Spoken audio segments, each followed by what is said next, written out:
Welcome to the latest Seahawks Draft Blog live stream. Rob Staton and Robbie Williams here. We're going to talk about the win against Minnesota in preseason week 1. We'll talk about some other topics as well relating to the Seahawks, but let's just get into it, Robbie. Let's talk about what we saw against Minnesota, a win for the Seahawks. First of all, just sort of what was the main thing? Just give us sort of a general takeaway, because we'll talk about the players individually and who maybe really improve their stock in this game. But what's sort of your big overriding takeaway from this game? Overriding takeaway. I'm still nervous about the defense, the way they played. Preseason, I'm a little worried, about the linebacker, depth. The front seven essentially is kind of something I'm still concerned about. But I see a lot of things that I like. It's really hard for me to get excited about preseason. When you're going 2s and 3s, it's really hard to see, get a feel for how they're actually going to play and what they're actually going to run. But I'm so excited to just have football back. That's my biggest takeaway. It's just nice to see football again. Feels like the off season is just way too long. Yeah, I completely agree. I can't say that I was really excited about the game, Robbie. That might be because it started at 3 o'clock in the morning over here.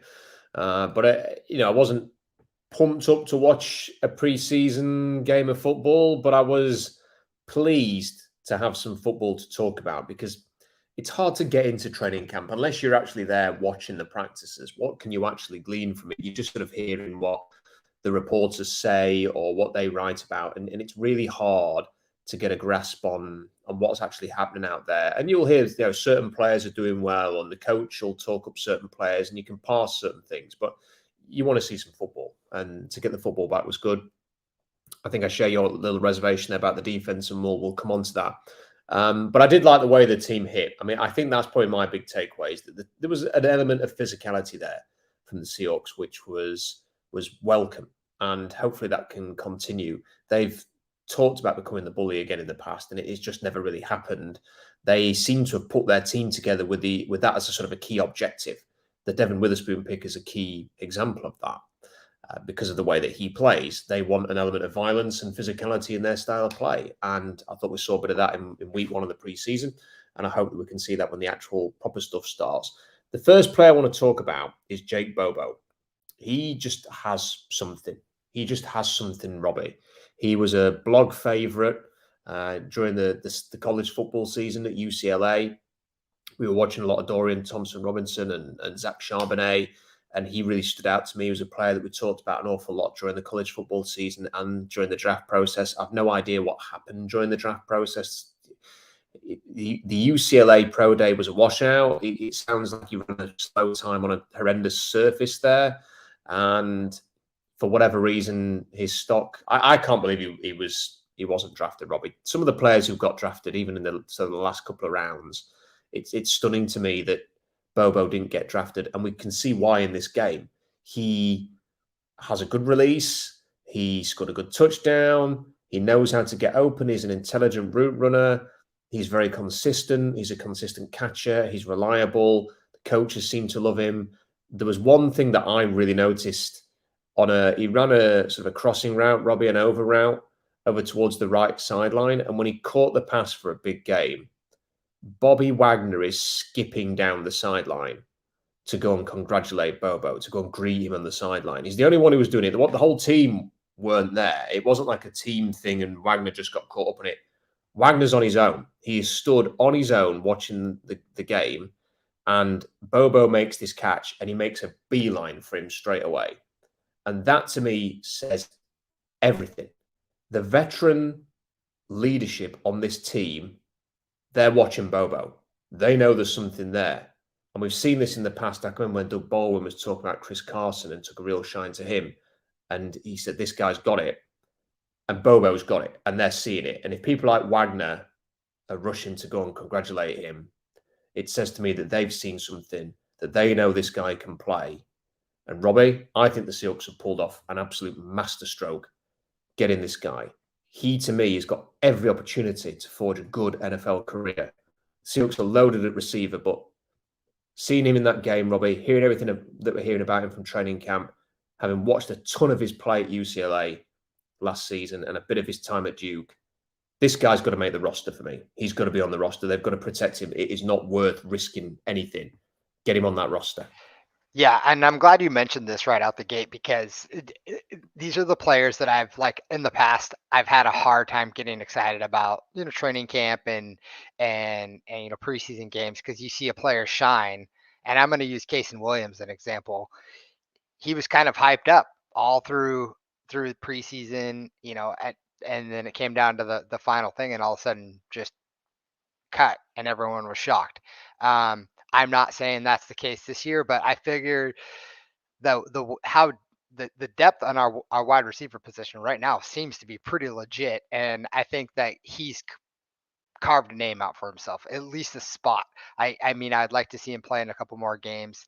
I'd love to believe the hype in what I've seen so far and what I've heard, by just, those things from the past always kind of sneak up and kind of get you when you hear about these other players. But I think he's better than those guys. He reminds me of kind of like a Joe Jurevicius, or sorry, I said his name wrong, but you know what I'm talking about, the big guy that used Joe to play Jurevicius, yeah. Thank you, yeah, and he kind of reminds me of him and like just a big possession receiver, but he seems a little faster than what he said his 40 time was at the pro day. I mean, he seems like he's got wheels. He always seems to be open. He runs good routes. I mean, what's not like to like him? I like the way he moves his hips and catches the ball. Seems like a really standout football player, and I think he's made a name for himself. And I had to see someone said, "You let Eskridge go," and I think you do. I think you do. Hawkso just said you have to let Eskridge go to keep him, and I think you do. I think at this point, D. Eskridge is a complete bust.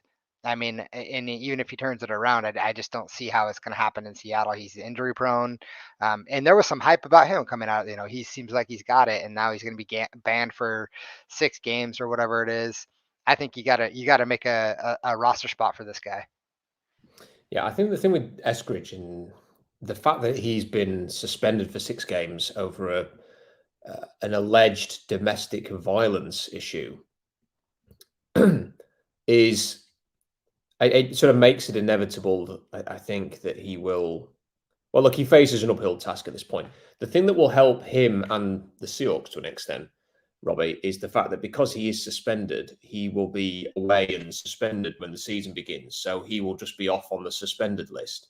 So they won't have to cut him to keep Bobo. He will be suspended and Bobo can have the roster spot. It's then after 6 weeks, if they want to activate Eskridge on the roster, they have to cut somebody else. So they have a 6-week window where they could have a look at Bobo and everybody else. Who knows what happens between now and then? A receiver maybe get injured, and then you don't have to cut anybody for Eskridge to come in. The fact that Derek Young is not playing and is injured, Robbie, makes me wonder whether or not he might be IR'd or whether he will be on, the PUP list or whatever it is that to start the season, so that he may miss 6 weeks. So I don't even think they have to do that much to keep Bobo and not really lose anybody. They can keep. Or they can keep Bobo and they can keep Eskridge intact for 6 weeks and potentially Young and do all of that stuff. So I think that they're okay in that regard. I don't know who. I've been trying to think, Robbie, all weekend about who he reminds me of, and I can't remember him. But I just like he is silky smooth. He always was at UCLA. He was adept at getting open. It's you don't have to necessarily be a 4-3 runner to get open. His release on the touchdown is a good example of that. It just shakes the cornerback off and he's gone. It's just sort of that subtle suddenness and quickness. Jackson Smith and Jigba would have run a 4.65 if he'd have run a 40 at the combine. And everyone keeps saying how quick and fast he is at training camp, but that's because he's got agility. And I think Bobo's got the same. I would have been very interested to see what he'd get if he ran a short shuttle.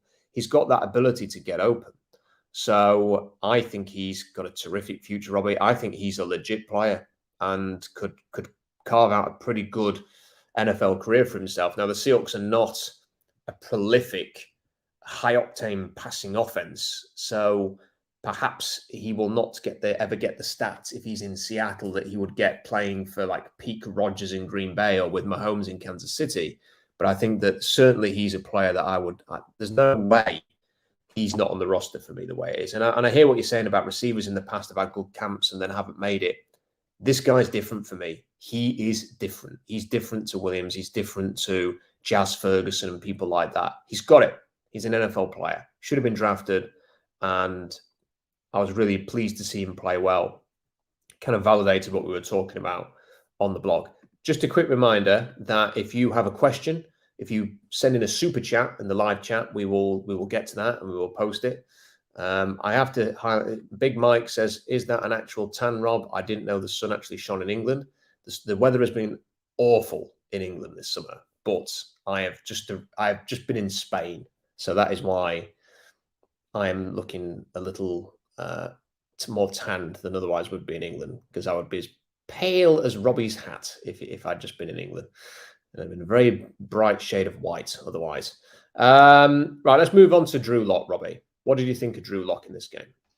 Yeah, I thought he played okay. I mean, it was nice to see him actually out there playing. And I get the vibe why they want to keep him around a little bit. I think there's something there to work with. I don't know if he's starting material, but he definitely has something. I think he can get a little erratic, and you can see him kind of bouncing around a little bit with his feet. But I think he played pretty well, man. I mean, honestly, the way I saw, the way he moved his eyes and hit receivers. I mean, unfortunate about the tip pass, probably a pass that probably shouldn't have been thrown anyways, that got intercepted. But I mean, I think there's something there. I think he's a solid number 2, and I'd like to see if like Gino goes down, I could see him getting a shot. I'd really like to see him play with like, the number 1s. I'd like to see what that looks like. But yeah, I thought pretty solid. Yeah, I was probably a little less positive, but not negative, but just not. The one thing with Drew Lock that I've established as my kind of view on him, Robbie, watching him, is that he obviously has the tools. Like, he made some really nice throws in this game. He's got an arm. He can move around. There are things that he does well. Technically wise, he's pretty sound. He's decent in the pocket, and he can do all of those things. But while I'm watching him, Robbie, I always wonder, when's the mistake coming? He just gives off that vibe of somebody who the next mistake it's coming. It's just, when is it going to come? And the interception was a good example of that. Now, people will say, well, it was a tip pass. But if you actually watch the breakdown of that play, Robbie, there is a receiver running wide open, right down the middle. And he actually turns on the snap. Drew Lock turns to his right. He's keying on. I mean, look, that has to be his first read, the way that he looked to the right. I don't think he was looking anybody off, because it's a good old glance to the right. And if he just stays on that, the receiver's just running straight down the middle of the field. It could be a touchdown, a deep down the field touchdown. If not, it's like a 30, 40-yard gain on that play. And he actually comes off that read and throws it to the left. And even if it's not tipped, Robbie, I don't know what he's throwing at. I really don't understand what he's throwing at there. And that's the issue with Drew Lock. He has everything. That touchdown, that first touchdown, when he fires that into the tightest window, that's a terrific play. He had some really nice passes in this game, but it's going to undermine everything if he has a big glaring error in him every single time he takes the field, Robbie. And that's part of the problem for me, is that he just needs to cut that out. Because if he can cut that out, the sky's the limit for him. But whenever I'm watching him, Robbie, I'm thinking, when's it coming? When's it coming? When's the mistake going to come? And again, that's not just me being a negative Nelly with Drew Lock. He has that feeling about him that it is going to happen. It's just when with Drew Lock. Yeah, I don't know if it's me or if it's you, but your video keeps cutting out. I don't know if anybody else is. I can hear you fine. Just wanted to let you know your video's cutting out. Yeah, my Wi-Fi. It's like 11 o'clock, so the Wi-Fi is deciding to have a vacation. Everyone's getting online right now, slowing you down. Yeah, I mean, you probably went back and watched the game a little bit more than I have. I haven't. I watched it, and then I haven't looked at any highlights or anything like that since, or anything like that. For me, it's, again, preseason, tough to see, but I see what you mean. Like, yeah, you always kind of get that vibe. I'd like to see him play with the ones. I'd like to see him play against ones as well. But you're right. I mean, he does stand well in the pocket. I think he throws a good ball. I think he has something there, and I think there's a reason why they're keeping him around. Is he the long-term answer? Probably not, but we'll see what happens. That's a next year conversation, I think. Yeah, it certainly is. Or unless obviously Gino collapses, or in terms of his form, or he has an injury of some kind, then we will see him this year. I mean, you're right. You kind of have to see him play properly in games, don't you, to sort of really know what you've got.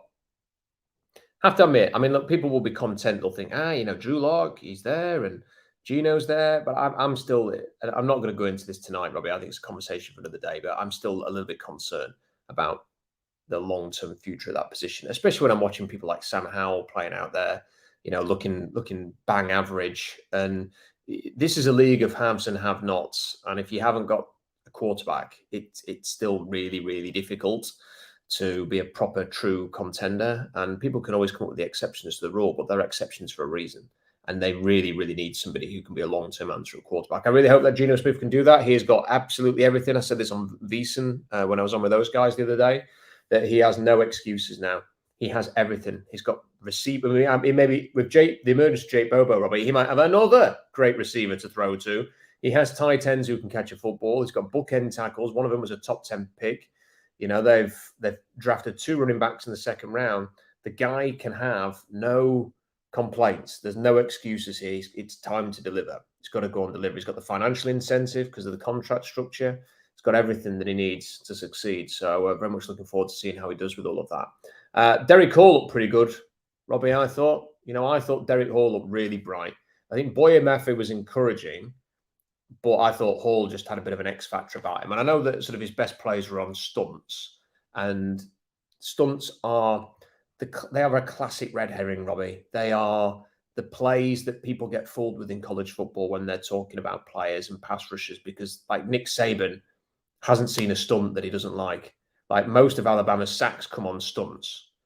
And it makes it really hard to sort of judge. You can't judge a player on stunt. A stunt sack is a nothing sack. It's a Jamal Adams 2020 sack, as far as I'm concerned. It's a manufactured, designed sack.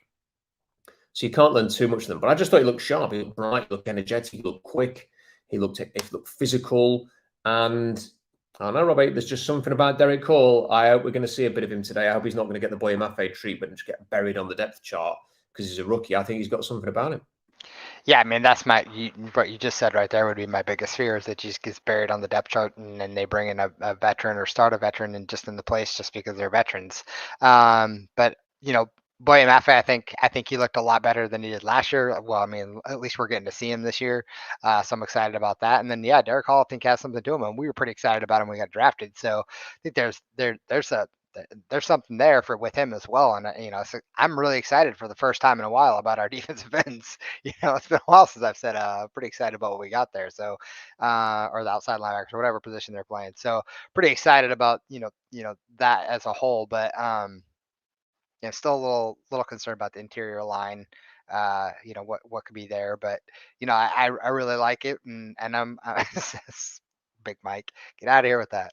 I'm what is Bruce Irvin, man. But I think, you put those young guys out there and give them an opportunity to play. They may make some mistakes, but, it's going to pay off, I think, in the long run. And I'm really excited to kind of see what these guys can do. So I thought overall they played well. Yeah, I like the outside. I'm with you. I like the outside linebacker situation. And Darrell Taylor's, I mean, I don't know if this is Pete speak, but he was saying that Darrell Taylor's come back in the best shape possible and is ready to rock. He's just had a bit of an injury issue. Obviously, Nwosu's got a new contract now, and they kind of see him as part of the core. So, and also, Robbie, there were a couple of kind of younger guys who, Levi, what's his second name? It's like Levi Bell or something like that. He flashed a couple of times. There was another guy I thought Tyreek Smith. I thought he flashed. People were talking about Mike Morris and saying, I did this. And I went back and watched every single snap from Mike Morris and kind of thought, just looked like a guy playing in his first preseason game of his NFL career. I didn't see anything that interesting with Mike Morris. But I thought Tyreek Smith, who was kind of the forgotten man, Robbie, because he was injured last season, I thought he looked really bright and sharp and interesting. So I'm intrigued to see more of him. I'd like to see him get a few more snaps in the second game. against Dallas. So I really like the look of that. So I'm really interested with the outside linebackers. I think there's a good group. It's taken them a few years, hasn't it? We had to endure the years of Benson Mayoa and Bruce Irvin. And no offense to those two guys, especially Bruce. But no, you can't hang your hat on those two as your complete pass rush. So no, it's looking good as the outside rush is looking good, Robbie. But the interior, we can't avoid it. It's the topic of the day for me. It's the one area, Robbie, that can really sadly let this team down. It's staggering to me that we are here in middle of August and more has not been done. I was convinced that they would do a little bit more. When I can remember being in the gym and the cutting of Al Woods was announced, and I was kind of messaging a couple of people, and they were going, what, don't worry about it. They might bring him back, or they'll have a plan, or they'll do this, or there's the draft coming up. And, I love Cam Young as a player, and we talked about him. I really like him as a draft pick, Robbie, but he's injured. He's injured. He's not practicing right now. And by all accounts, the way Pete's talking about it, it doesn't sound that encouraging. It's not a season ender, but it doesn't sound like he's close to getting back in there, Robbie. So the depth that you have on the interior is seriously impacted by him not being available. And they just seem to be going out there and they're adding a different nose tackle every 4 days at the minute. Robert Cooper's just come back, then he gets cut again. It's like anybody who's ever played defensive tackle in their life is getting a shot right now. I've got a couple of mates who are probably, they're big guys. I'm half expecting one of them to text me any minute now and go, I've got a call from Pete Carroll. He says, do you fancy a tryout? Like they're just trying everybody out there, Robbie, hoping that someone can stick. And this worries me greatly because they've kind of just forced Jaron Reed into this nose tackle position now. When they signed him, they didn't say, yeah, he's our nose tackle. They've kind of put him in there because needs must. Mario Edwards Jr. has had 7 teams in 8 years. And Draymond Jones has been brought in for pass rushing. He has not been brought in to be a stout run defender. As a defensive interior, Robbie, that does not look good. And Mario Edwards Jr. and Draymond Jones are both 285-pound types. And Jaron Reed's slightly, bigger than, he's like 300, 310 or whatever you would say Jaron Reed is. He's not 320 though, is he? And I'm worried about this, Robbie. I'm worried. This scheme needs good defensive ends, defensive tackles, and the Seahawks are that is a weak area. And they've done so much good work in other areas of the team, Robbie. To have such a glaring weakness potentially set to let the team down bothers me a bit. Yeah, I mean the Cam Young injury sucks. There's no way around that. That's a bummer, and who knows how long that's going to be. Hopefully, it's something that he can get back and get back quick. But I mean, it just shows you how thin we are at the position. If he's out, then all of a sudden we're relying really a lot on a rookie for the first year.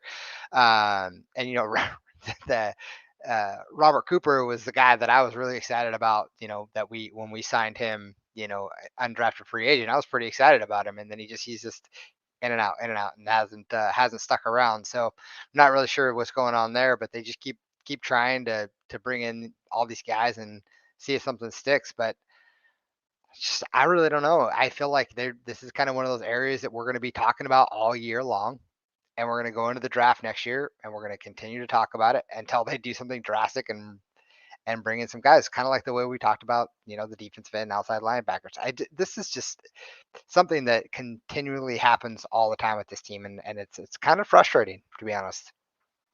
It is a little bit, and people are saying, I've seen there's a comment there, and look, super chat away if you've got any questions. A little super chat helps support the channel, and we'll come to it. But Robbie, the question of have they got some cap space they can spend? Can they do this? Well, they have got some cap space now, because of the restructure with Quandre Diggs' contract, and because of Uchenna Nwosu's extension, they have, I think it's like 11.3 million or something like that in cap space now. Some of that will be tied up because you need to save a certain amount of money for things like injured reserve and stuff. But the Ravens are talking to Jadeveon Clowney, and they have a lot. They have like half the cap space that Seattle have, Robbie. So you can still get stuff done. You can still get contracts done.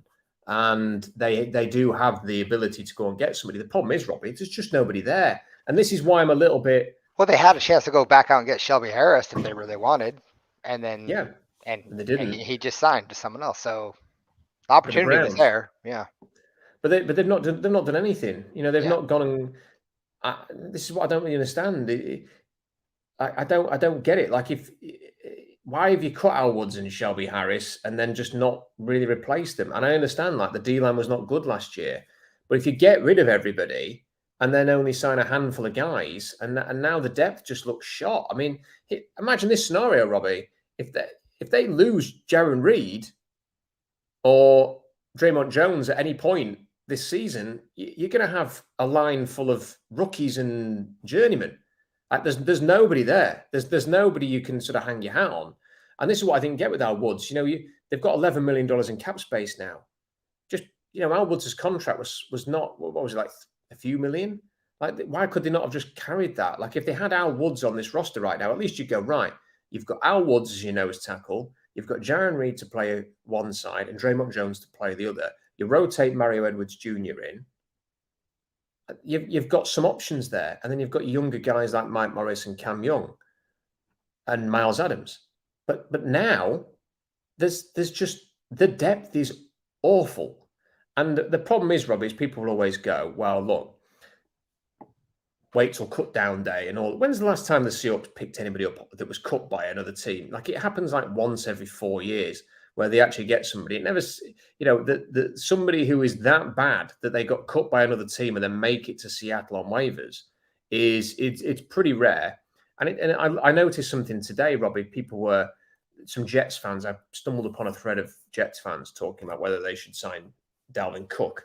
And all of the replies were, get an offensive lineman instead. Wait till cut down day and get an offensive lineman. And I'm thinking, I was really tempted to reply to these Jet fans and go, which good offensive lineman do you think are getting cut by a team and being available for you? That good offensive linemen don't get cut, and good defensive linemen don't generally get cut, Robbie. Now, there will be, no doubt, there'll be players cut and they'll give someone a go, or they'll pick somebody up and give them a try, Robbie. But I just worry a little bit that this is going to be the same thing they're doing now. It's like, we'll give this guy a try and then they won't work out, so we'll cut him again and we'll give this guy a try.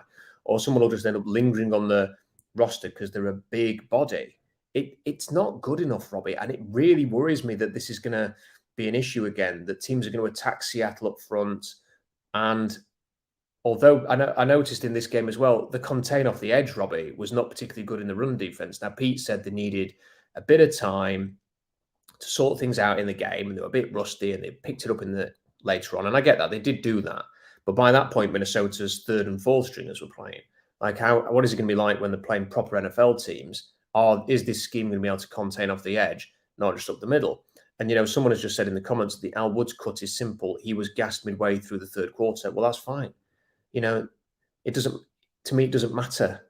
Like, if he's gassed tell me a 350-pound defensive tackle who isn't gassed in the third quarter. The point is to spell him, is not to have him playing as many snaps as he did. I might go and have a look at the snap count from last year and have a look at that. Because if you rest him, if you've got depth, you can rotate your defensive linemen, and they're never going to be gassed in that stage because they're being spelled. At the minute now, I suspect that that Mario Edwards, Jaron Reed, and Draymond Jones might be gassed, because unless you're going to chuck the rookies out there and ask them to play this scheme, then they're going to be playing a whole bunch of snaps as well. So they're going to be gassed in the third quarter. It's no different. And the other thing, Robbie, is just, I'm still skeptical. We'll move on from this after this, but let me know what you think about this. I'm still really skeptical of this scheme. Listening to Bobby Wagner talk about it from a linebacker's point of view, that it's like read and react. It's, okay, what are they doing? Okay, if they do this, I do this. If they do that, then I do that. I'm thinking, I'm never, to me, Robbie, I hate that kind of stuff. It's where mistakes are made, because Bobby Wagner can do his job properly, but then if the nickel cornerback doesn't do his job properly, or if Devin Bush doesn't do his job properly, or if Boya Mafe doesn't do his job properly, then big game. Like, I know that being predictable and sort of saying, okay, this is my role, this is what I'm going to do, and I've just got to execute it properly. I know that can be exploited too. I'm not naive. I understand that. And I know it was an issue with this Carroll defense because teams had worked it out in the past, Robbie. But if everybody just does their job properly, I think that's harder to play against than the chaos that we saw at times last year with run fits and gap discipline and contain. And that's why the Seahawks were giving up 150 yards, rushing yards a game. Yep. Well, I'm just going to say it again. This is going to be a conversation we're going to have a lot because I have a feeling that's going to happen all the time. And like you said, a proper NFL team with all their first stringers playing, they're going to come in and they're going to exploit the weaknesses on our team. And it's going to be pretty easy to find. And, we'll make some adjustments, but it'll be one of those things where like, why aren't we adjusting? Why aren't we adjusting? It'll be like 6 games in. We're like, oh, finally make this adjustment. And, we've lost 2 or 3 games because, we made these mistakes. I hope I'm wrong, but this is just kind of the vibe and the thing that the feel with the Seahawks and the way that they've been running this defense. I don't trust it at all. And especially if they try to run some hybrid where they're like switching back and forth and it's like, you don't even know what they're doing. I'd rather have a defense. I mean, attack, don't read and react, attack. If you're gonna mess up, at least mess up trying to attack and get the football or get after the quarterback or whatever the case might be. Attack. Don't just sit back and then let it come to you. I'm not a big fan of the bend don't break kind of defenses either. We give up 500 yards in a game, but we only give up 17 points. Sure, that's fine, but still drives you nuts watching them march up and down the field with ease, and even if they get in the red zone and we lock it down.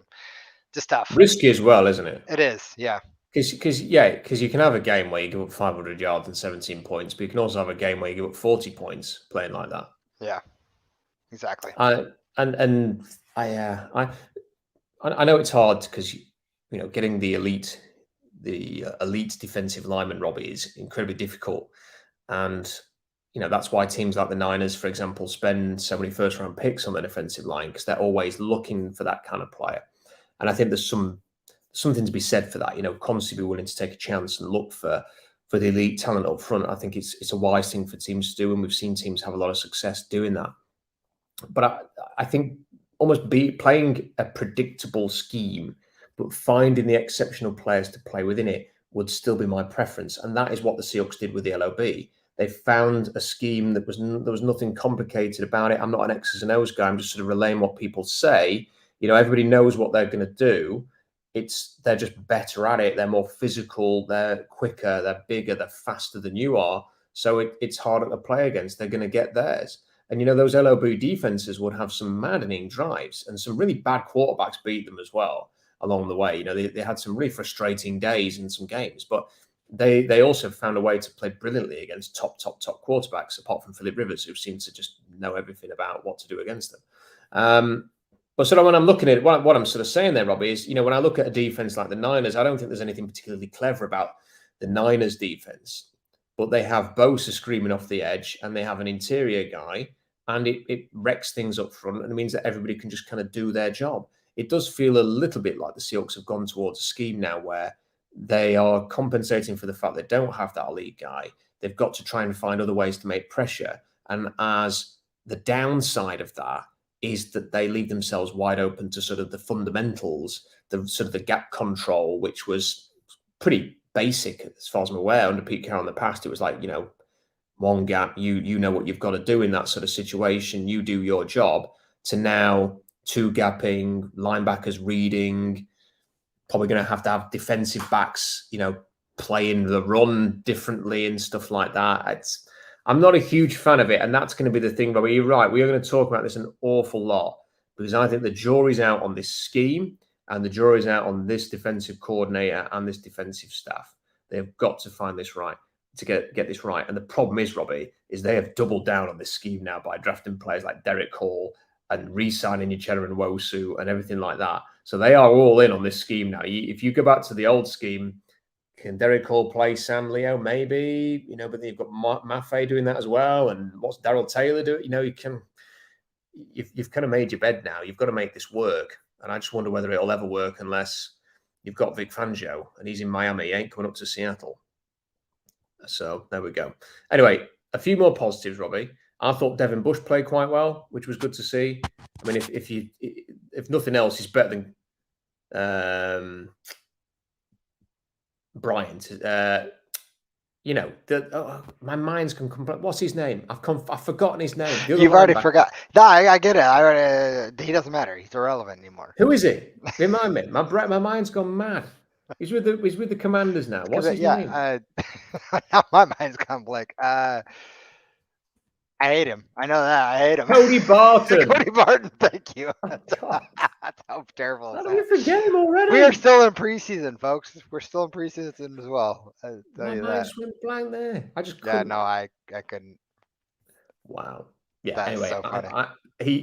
he's better than Cody Barton. Cody Barton was So and that is sort of dabbing in with faint praise, I guess, isn't it? But you know, at the same time, yeah. It's really hard to give a bunch of praise though when like, you know, they weren't playing their starters either, and you know, it's like it's great. I mean, he is better than Cody Barton. I'm not gonna ever deny that, but you know, it's hard to like. I don't get super excited until like it's actually like I want to see them play. You know, this preseason just so hard to get hyped about. I will say there's one thing that I forgot to mention that I did get pretty excited about that I was not a big fan of when I first heard about it was Kobe Bryant playing safety. At first, I was like, I don't like this. I would rather just keep him at a corner because I had high hopes of him as a corner. I knew he struggled a little bit last year, but I just had high hopes for him. But to see him play safety, I thought he actually played really well, to be honest.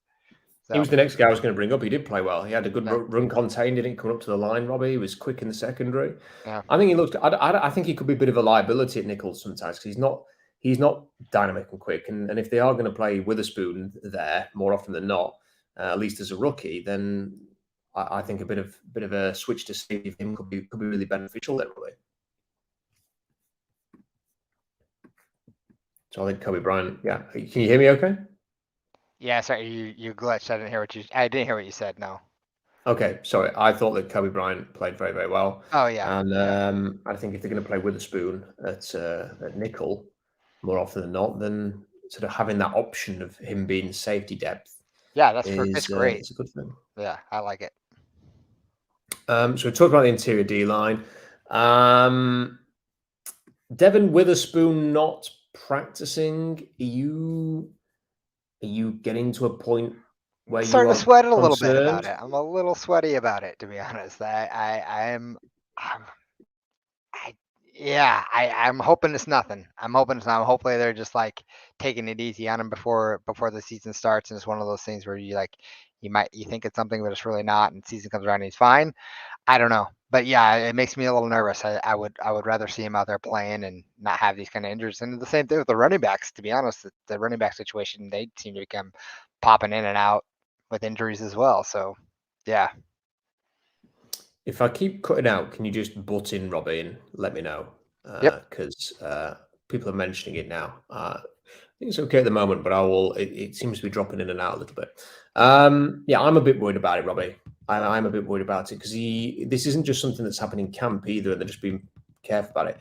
He couldn't do anything at the combine. He didn't do that much pre-draft, and has had sort of a lingering injury issue for a while. Now, I can't remember whether it was the hamstring. I think it was actually a hamstring that was preventing him in the pre-draft process. So we're talking months now. And yeah, when you double that down with the fact that he had the holdout, Robbie, quibbling over the exact amount of bonus money he was going to get, I just kind of think, this isn't a great start. And there's no real buzz around him, is there? They're talking about other players and stuff like that. And yeah, if you're going to draft someone 5th overall, they have to become, this is a 5th overall pick. You are drafting. They need to be a home run. Yeah. Yeah. You need to hit on these ones. These are the ones where this is a rare chance. We hope that the Seahawks aren't going to pick 5th overall for unless they get a situation, Robbie, where they get a generous trade again. I don't want to see the Seahawks picking 5th overall for a long, long time. So if you are going to be it's a rare opportunity. You've got to get a premium player, and the fact that he's not out there is worrying. Like, you can a couple of weeks or something or whatever it was before he came back, that's fine. But he's not playing again now, and this is going to sit behind the 8 ball when the actual season begins.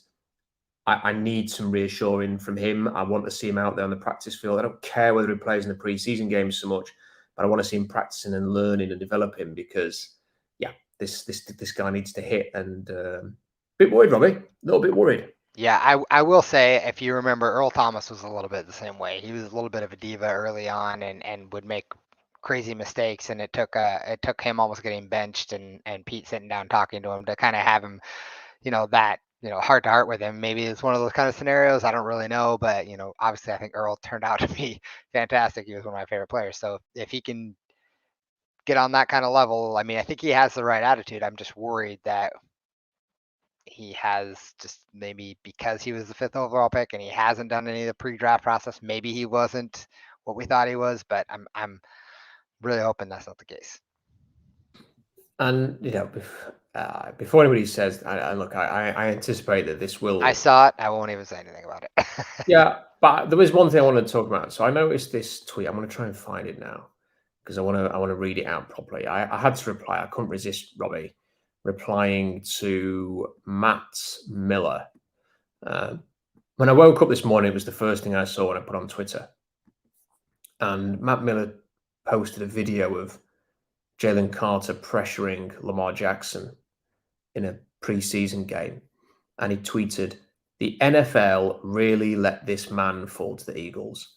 And I had to reply. I said to him, "Tweets like this are ridiculous. It was completely understandable why he fell. Let's not act like this was a football scouting thing." It's just stupid, in my opinion, Robbie, to have someone who works for ESPN sort of reducing this down to, how could the NFL let this guy fall? Yeah, I mean, it's not like he was. I don't even want to go into all of the stuff that everybody knows what will happen with him over the last 12 months. Come on. This isn't as if people just thought, like, if all the talk around Jalen Carter, Robbie, was something like, doesn't use his hands well enough, or, oh, is his get off good enough, or, oh, he didn't have a great combine.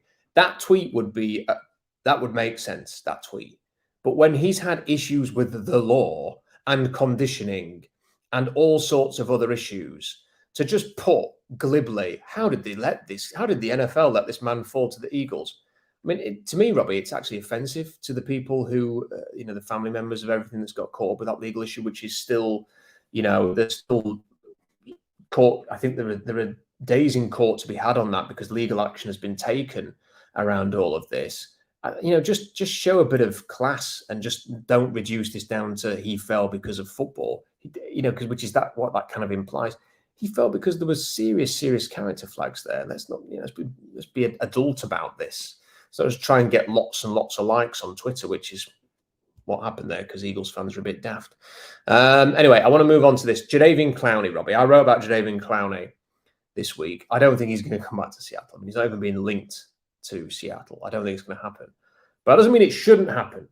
And he is a better player than Mario Edwards Jr. We've just talked about the lack of depth up front. Now, maybe he doesn't want to play 5 technique, and I get that, and he wouldn't be interested anyway. But he's a better, per PFF, he was better versus the run last year than Edwards Jr., and he was far better overall. His 5-year average is far superior overall and versus the run than Mario Edwards Jr.'s. He is available, Robbie. There are no nose tackles out there who make sense for the Seahawks, but there is Jadeveon Clowney who would make sense as an upgrade for Mario Edwards Jr. If you put Clowney and Draymond Jones and Jaron Reed on the field together, Robbie, that to me could be a penetrative defensive front that could at least disrupt and impact in the backfield. Might have some issues with size, but at the same time, I think it could be impactful and it could help you disrupt as much as possible versus the run and the pass. And you have more money than the Ravens, who put an offer on the table to Jadeveon Clowney. He's meeting with the Jaguars now, who've got $7 million more than the Seahawks, but the Seahawks could still create more money by, guess what? Talking to Jamal Adams about reducing his obscene 18.1 million team high cap hit. It is absolutely insane that the Seahawks have not reduced that to save money and upgrade their defensive line, Robbie. But like I said, Clowney's out there, other players aren't. So why aren't they involved? Because they bring players back all the time. People burn bridges with the Seahawks all the time. I would suggest that Richard Sherman had a bit of a burn bridge situation going on there. Now he's having a whale of the time at training camp with his old buddy Pete. So how can they not get Clowney in for a chinwag and just sort of say, hey, how about it, man? Because he would be an upgrade over Edwards Jr., who looks a darn sight better as a depth piece, Robbie, than he does as a bona fide starter. I will say this: Richard Sherman helped the Seattle Seahawks win a Super Bowl. Jadeveon Clowney did not. That's probably one of them. And then the other reason is I think he really did. I mean, he burnt a bridge that they're probably not ready to build back up yet, to be honest. The way the things were handled, and like it seemed like, I mean, they wanted him back badly and were doing all the things they could to keep him, and then he just said no. I don't know if it's him or if it's his people or what it is, but it just doesn't seem like the Seahawks are even interested. I mean, I'm not saying you're wrong. I mean, he would be a much better player, than Mario Edwards Jr., but I just don't think that's going to happen. I just don't see it being a realistic scenario. I just don't think he's coming back. And everything that you said makes complete sense, Robbie. I don't disagree with anything. I can't counter anything that you've said, particularly there. Well, what I would say though is, I don't think the Seahawks should hold any of that against him that much, because we have to remember this was when Jadeveon Clowney turned down the offer from the Seahawks. That was his first go at free agency. He'd never been a free agent before, and I think he felt that he deserved a big contract that was not forthcoming, and I think he struggled with that.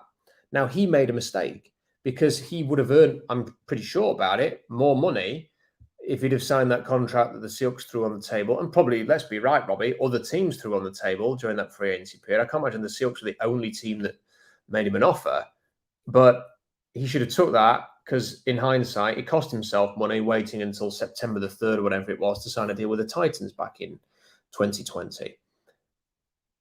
A part of me wonders whether, from a Seahawks perspective, it's a bit too much of the old, a bit of a weird vendetta here, Robbie, because they were really banking on him coming back. They talked about him being a priority, and him not coming back meant they had to pivot to Benson Mayowa and Bruce Irvin, and then trade up for Darrell Taylor, who couldn't play as a rookie.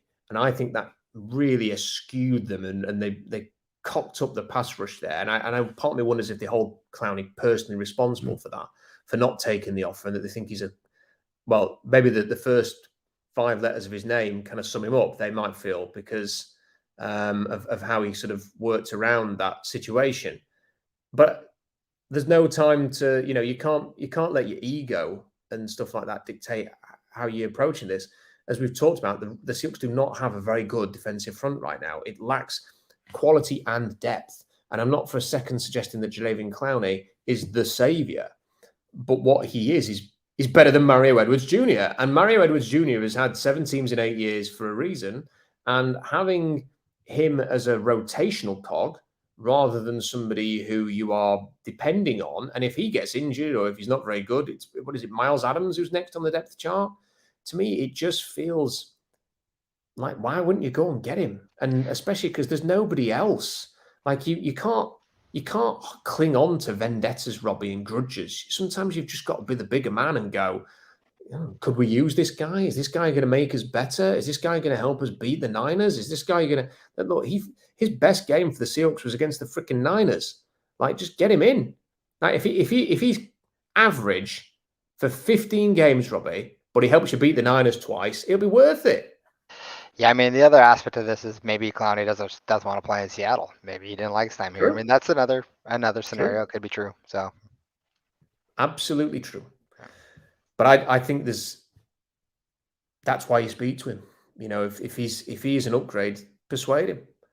And I still think they have to do something, Robbie.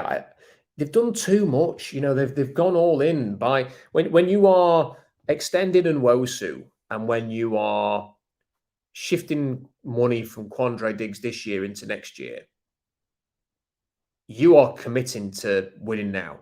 That's a win now move.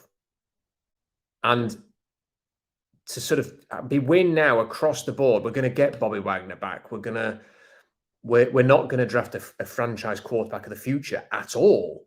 We are going to improve every other area of the roster, Robbie, and we're even going to take a wide receiver 3 in the first round. Listen, I'm all for that. I'm just saying, when you take a wide receiver 3, this is an all-in win now move. And if you were going to do all those things to start the season with such a glaring, obvious hole in the middle of your defense, just doesn't make any sense to me. That's contradictory. You kind of sort of say, now, well, at literally every other area, we're going to go for this, but hey, we'll wait till next year for the defensive tackle position. We need another off season for that. It doesn't make any sense. And there are not, if there were alternatives out there, Robbie, I'd talk about them. I can't find them. Can you think of any defensive linemen who are available right now? I mean, I don't want to spend second round picks and third round picks in trades for players who've got like 1 year left on the deal or who are already 30 years old.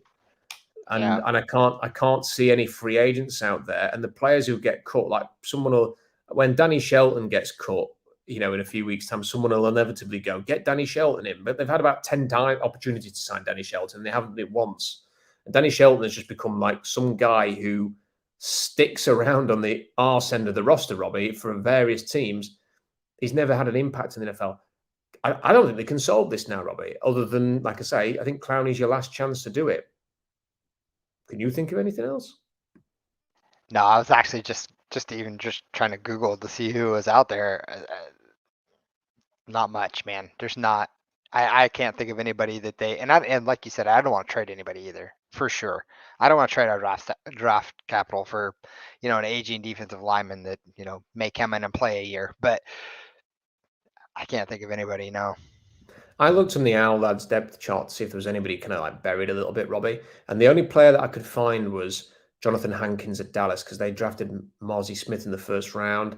And I wondered whether or not, Hankins could be expendable. But then I looked at the Dallas fans forums and Twitter and stuff, and they all think this is a great situation for them, that they've got Hankins to start, who they like, and Marzi Smith is the future at nose tackle, so that he can actually they can rotate those two guys. And I'm sat there thinking, bloody hell, like the Cowboys have got, we haven't got one nose tackle. They've got two that they like, and they've got Micah Parsons and DeMarcus Lawrence and Dan Quinn and all. Yeah. Anyway, they've got a defense that's pretty good, and by the sounds of it, they ain't going to be letting go of Jonathan Hankins. And if you had to trade for him anyway, how much would you be prepared to trade for a guy who was on the street? And the Cowboys basically saved his career. And yeah, I think it's pretty obvious by now that Dan Quinn, I don't think Dan Quinn's necessarily a great head coach, but he's a good defensive coordinator. And Dallas, they like a flashy move. They like that kind of strength. So I can't see them moving on from Hankins. So I'm at a loss, Robbie. I don't know what they're going to do, but they clearly have to do something, which is why I've compared to the situation at nose tackle to, remember that episode of The Simpsons where Marge finds the Chanel dress in the thrift store, and then she starts going to a country club in this Chanel dress, but because she can't keep wearing it, she has to like cut it up and redesign it into a new outfit every single time to avoid, looking like she's wearing the same one thing every time. And then she ruins it. So she then starts desperately looking around the thrift store for another dress, another find, and she can't find one. So she ends up spending all of the family life savings on a proper Chanel dress and spending like $3,000 on it. And this is my worry, is that the Seahawks are now Marge, sort of rushing around all of those thrift stores looking for a defensive tackle in one of them. And that what's going to happen, Robbie, is they ain't going to find one. And then like the week before the season, their version of the Chanel dress for $3,000 is going to be, we've spent our first round pick on a 29-year-old defensive tackle. And we're back to that, Robbie. That's... Tell me that isn't a slight worry for you. Tell me it isn't. I really don't want that to happen. Yeah, I mean, it's definitely worried. It got me worried about it. I don't want to trade any sort of first-round pick for anybody. I save them. Save them. We've traded a high pick for this 30-year-old defensive tackle with 1 year left on his contract. Great for us. And then he ends up being like Sheldon Richardson again, or just a waste. That's my worry. Yeah. That is my concern, because we've been there, done it. When they've had needs and they get a bit desperate, Robbie, you have the Jamal Adams trade. You have the Sheldon Richardson trade. The Dwayne Brown trade worked out, but we've been here before. There was an element of desperation around Jimmy Graham based on how that Super Bowl ended. So, yeah, I hope that's not what's happening next, but we'll see. But that's my worry. Big Mike has given us a nice little super chat right at the end there. $5. Thank you, Big Mike. Great support of the channel and the blog. Much appreciated. Really appreciated. So there we go. I think that's about it, Robert. I think we've kind of got everything covered.